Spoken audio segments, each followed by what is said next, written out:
Assalamualaikum warahmatullahi wabarakatuh. Perkenalkan, nama saya Irsyadul Libat, nomor NEM 2020 ke 105. Di sini saya akan menjelaskan tentang kelas kata. Pengertian kelas kata. Kelas kata menurut Kamus Besar Bahasa Indonesia atau KBBI adalah kelas atau golongan kata berdasarkan bentuk, fungsi, dan maknanya. Pemakai bahasa harus mengenal jenis dan fungsi kelas kata. Berdasarkan bentuknya, kelas kata bisa digolongkan menjadi 4: kata dasar, kata turunan, kata ulang, dan kata majemuk.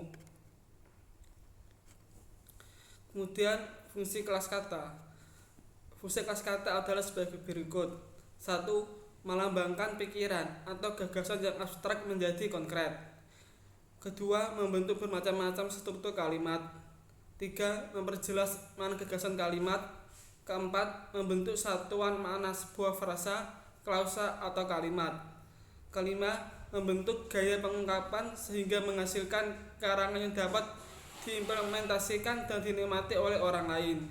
Keenam, mengungkapkan berbagai jenis ekspresi antara lain berita, perintah, penjelasan, argumentasi, pidato-pidato, dan diskusi. 7. Mengungkapkan berbagai sikap, misalnya setuju, menolak, dan menerima. Kelas kata dikelompokkan menjadi 13 macam, yaitu nomina atau kata benda, verba atau kata kerja, adjektiva atau kata sifat, pronominal kata ganti, nemoralia atau kata bilangan, adverbia kata keterangan, konjungsi kata sambung, preposisi kata depan, artikula kata sanding, interjeksi kata seru, interrogativa, demonstrativa, dan fatis. Saya akan menjelaskan satu persatu. Pertama, kata benda atau nomina. Nomina adalah nama dari sebuah benda dan segala sesuatu yang dibendakan, dan menurut wujudnya dapat dibedakan menjadi dua, yaitu kata benda konkret, nama dari benda-benda yang dapat dilihat oleh panca indera, misalnya rumah, batu, tanah, api, dan lain-lain. Kedua, yaitu kata benda abstrak, yaitu nama-nama yang tidak dapat ditangkap oleh panca indera, misalnya kehinaan, kebesaran, kekuatan, kemanusiaan, dan pencurian, dan lain-lain. Yang kedua, verba atau kata kerja. Verba atau kata kerja merupakan kata-kata yang menyatakan suatu perbuatan atau tindakan, proses, gerak, keadaan, atau terjadinya sesuatu. Verba menduduki fungsi sebagai predikat dalam kalimat. Berdasarkan fungsinya dalam kalimat, yaitu sebagai predikat, kata kerja atau verba dapat dibedakan menjadi dua, yaitu kata kerja penuh dan kata kerja bantu. Kata kerja penuh yaitu kata kerja yang langsung berfungsi sebagai predikat tanpa bantuan kata-kata lain. Kata kerja bantu yaitu suatu kata yang memiliki fungsi khusus kata kerja utama. Ada 3 jenis kata kerja bantu, yaitu 1. Kata kerja bantu yang menyatakan keharusan. Contohnya harus, mesti, perlu. Contoh kalimat, saya harus belajar sekarang. Kedua, kata kerja bantu yang menyatakan kemampuan, yaitu sanggup, mampu, bisa. Contoh kalimatnya, saya sanggup menghubungi polisi. Yang ketiga, yaitu kata kerja bantu yang menyatakan keinginan, yaitu ingin, hendak, mau, dan suka, yang dapat diikuti dengan kata kerja penuh, kata benda atau kata sifat. Contoh, ayah ingin membeli sebuah rumah. Yang ketiga, yaitu adjektiva atau kata sifat. Kata-kata yang dapat kata sifat adalah kata-kata yang dapat diikuti dengan kata keterangan sekali serta dapat dibentuk menjadi kata ulang berimbuhan gabung sesampainya, disebut kata sifat. Contoh, indah menjadi indah sekali atau seindah-indahnya. Pada tingkat frase, letak kata sifat adalah di belakang kata benda yang disifatinya, misalnya rumah besar, pemandangan indah. Secara umum, adjektif adalah kata yang menyatakan sifat, keadaan pada seseorang, binatang atau benda. Dalam sebuah kalimat, adjektiva berfungsi sebagai penjelas subjek, predikat, dan objek.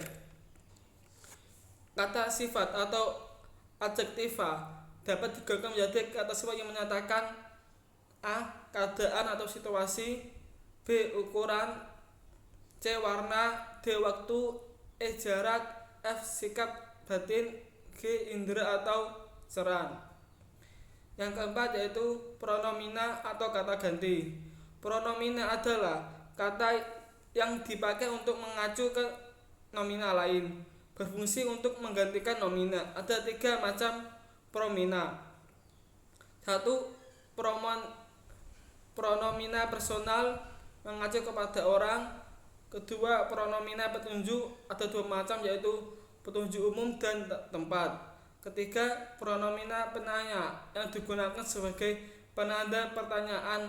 Dari segi mana, ada 3 jenis yaitu orang siapa, barang siapa, dan pilihan mana.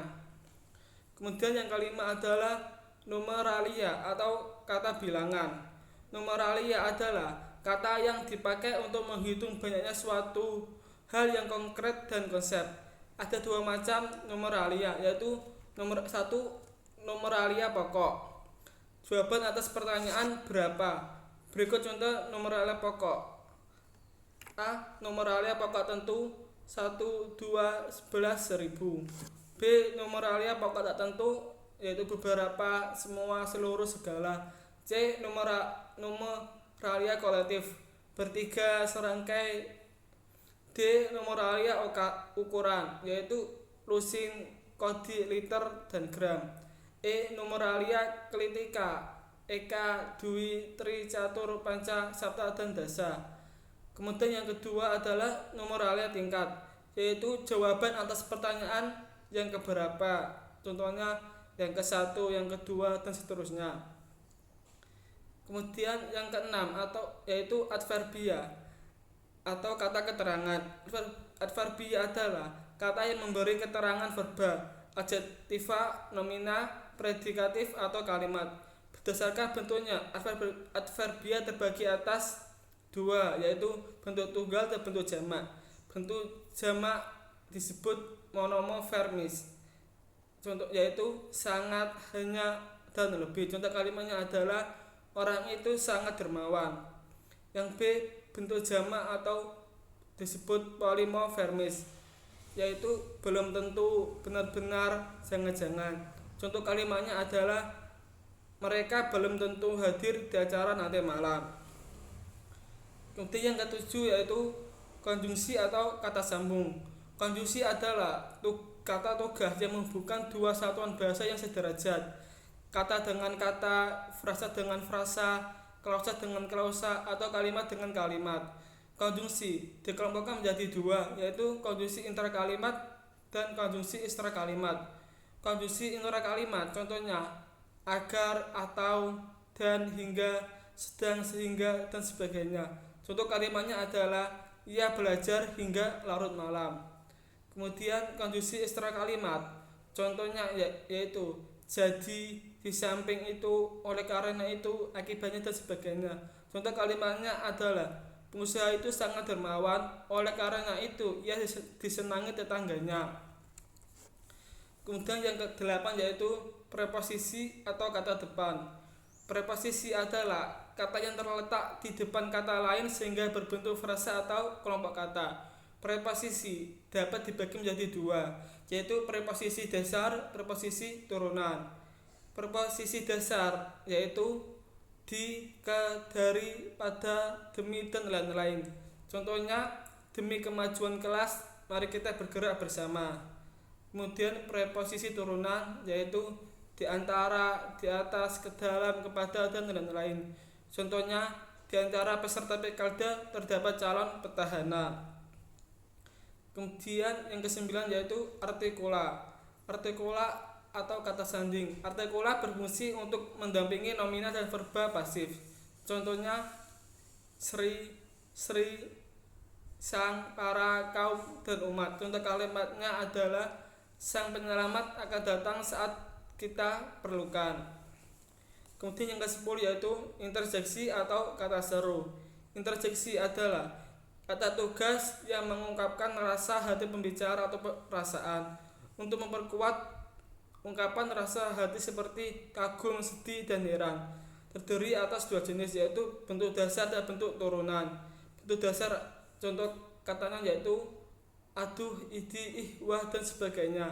Contoh kalimatnya adalah aduh, mengapa Anda harus datang terlambat. Kedua, bentuk turunan contohnya adalah astaga dan sebagainya. Contoh kalimatnya astaga, gedung itu rusak oleh oknum supporter. Yang ke-11 yaitu interrogativa. Interrogativa berfungsi menggantikan sesuatu yang hendak diketahui oleh pembicara atau mengukuhkan sesuatu yang telah diketahuinya.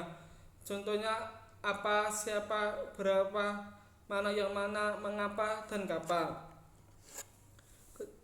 Yang selanjutnya adalah demonstrativa. Demonstrativa berfungsi untuk menunjukkan sesuatu di dalam atau di luar wacana. Sesuatu itu disebut antecedent. Contoh kalimatnya yaitu di sini kita akan berkonsentrasi menghasilkan karya terbaik kita. Yang terakhir yaitu fatis. Fatis berfungsi untuk memulai, mempertahankan atau mengukuhkan pembicaraan. Jenis kata ini lazim digunakan dalam bidang dialog atau wawancara. Misalnya mari, ayo, nah, dan lain-lain. Contoh kalimatnya, nah, itulah yang aku tunggu. Demikianlah penjelasan tentang kelas kata.